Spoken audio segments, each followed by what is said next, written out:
Some days just hit harder than others.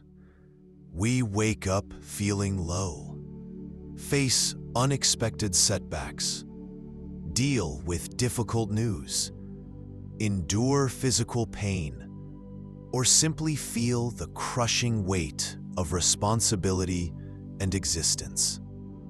Hard days are not an anomaly. They are an inevitable part of the human condition. Our instinct might be to resist, to complain, to despair, to wish vehemently that things were different. We feel personally affronted by difficulty, asking, "Why me?" This resistance, however understandable, often deepens our suffering, adding mental anguish to the external challenge. But what if there was a way to face these hard days, not with gritted teeth and suppressed misery, but with a resilient spirit, a clear mind, and unwavering inner peace? Marcus Aurelius, ruling the vast Roman Empire through relentless war, a devastating plague, and personal betrayals, confronted unimaginably hard days. His private writings, the Meditations, offer us a profound and practical blueprint for how he used Stoic philosophy to endure, maintain his equilibrium, and even find opportunities for virtue amidst the worst circumstances. How can his ancient wisdom help us navigate our hard days? Let's explore his advice. Welcome back to Stoic Journal. The first, perhaps most challenging piece of advice for hard days is radical acceptance. Embrace the principle of amor fati, not necessarily loving the pain in a conventional sense, but accepting its presence as part of the unchangeable reality of this moment, spun by fate or the universal logos.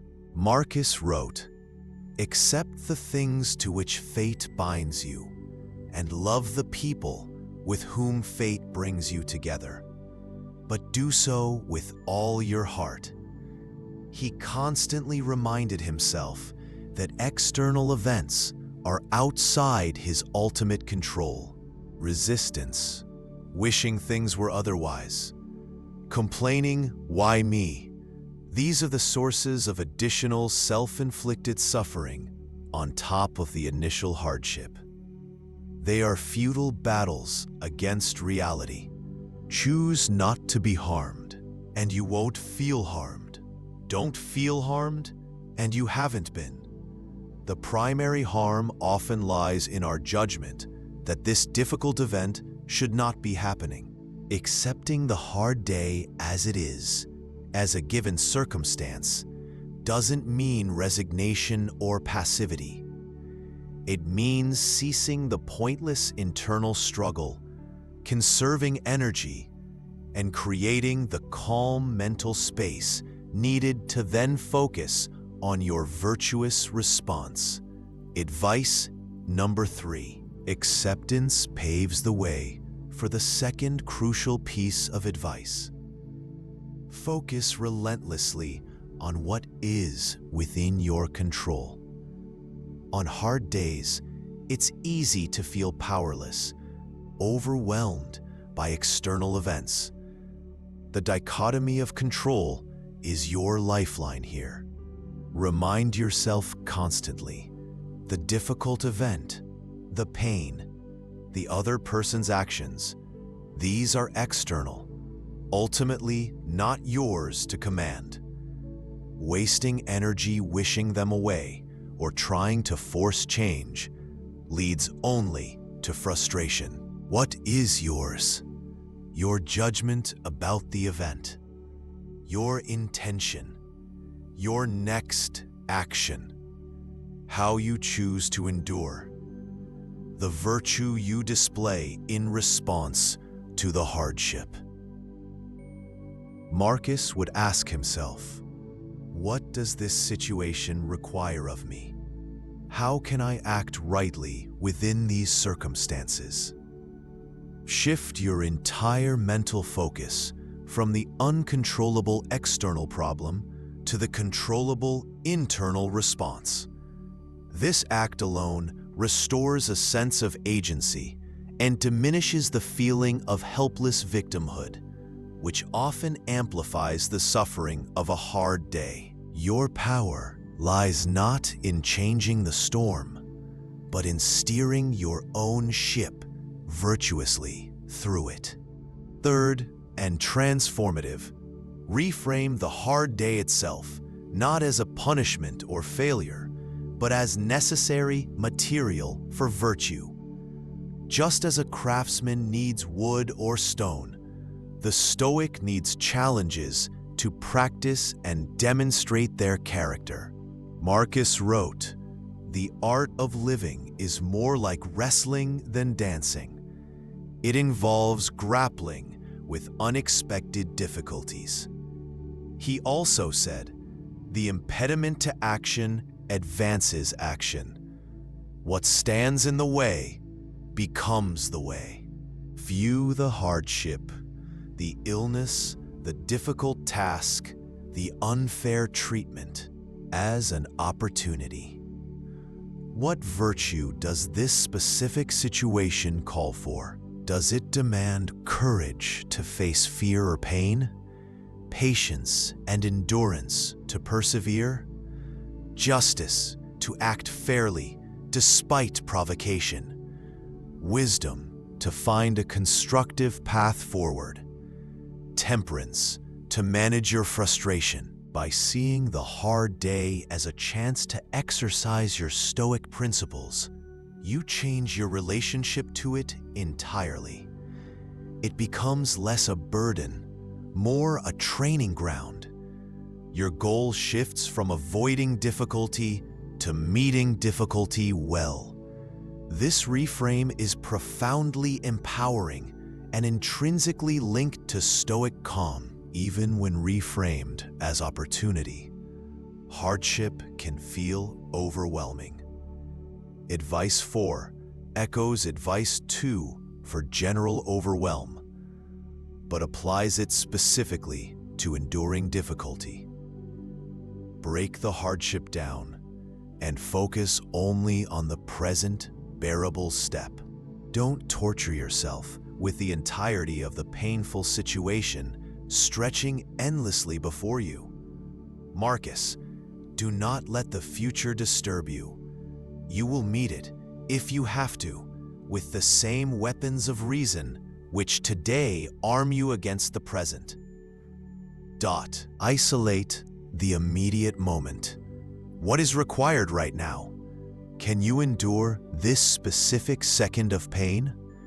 Can you perform this single action needed to address the problem? Can you maintain your composure for this breath? Usually, the answer is yes. The unbearable feeling comes from projecting the current difficulty indefinitely. By practicing intense Prosoché, focusing all your attention on managing this precise moment virtuously, you make endurance possible. You handle the hard day not by bracing for the whole thing, but by navigating it one present, manageable, virtuous step at a time. Fifth, when faced with a hard day, always seek virtue in your response.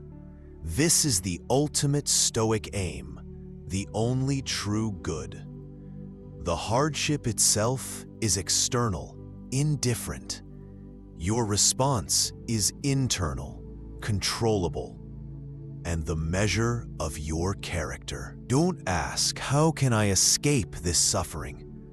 But how can I endure this suffering well? Don't ask, how can I make this unfair situation fair?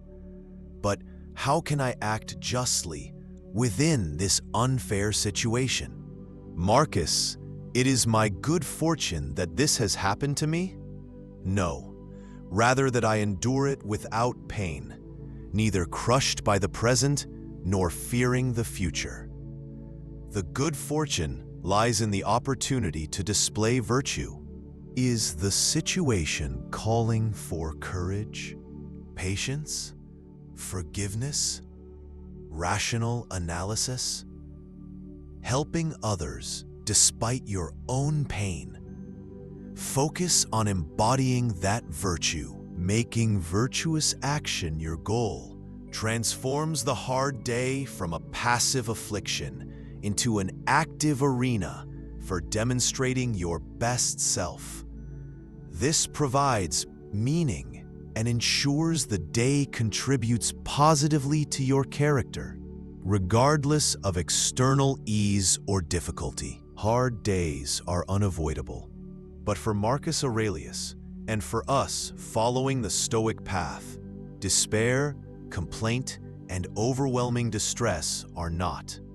By accepting what we cannot change, amor fati, focusing only on our controllable responses, dichotomy of control, viewing events objectively, seeing hardship as material for exercising character, and breaking down overwhelm by focusing on the present virtuous step, prosoché, we gain immense power. This power isn't about controlling the world outside, but mastering the world within.